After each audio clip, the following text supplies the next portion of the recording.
When I was a little girl, maybe 5 years old, the first thing I ever wanted to be was an astronaut. Or more specifically, I wanted to be the first person on Mars. I remember thinking that a lot of the stories I heard about the first woman to do this or that, or about a woman who was doing something that a man had done easily before she did it. It was never something no one had done yet. I remember thinking that it wasn't good enough for me, that I was going to achieve something that didn't have to include the disclaimer, first woman. It would just say first.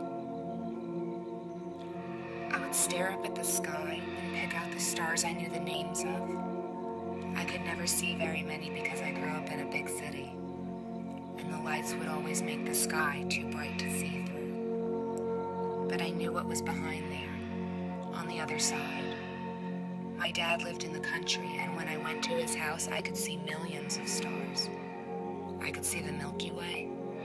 I could see the line that meant the stars were not just above me, but also around me and under me. I had a love affair with all the planets in our system.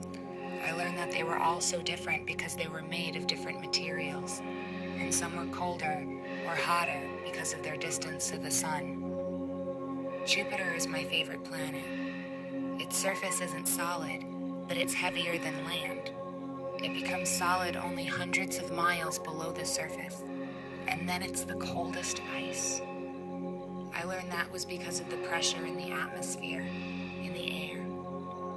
I imagined my body becoming gooey and liquefying and spreading out in the storm, in its big eye. I knew that the heavens did not refer to the place where God lives, but that did not make the place less holy, less of a zone for creation. All the planets followed similar patterns of movement around the same center, but I knew none of the planets in our system were the same because they were made of different amounts of different materials. And I started to understand the basics of variability, that the results will change if you change the variables of the equation.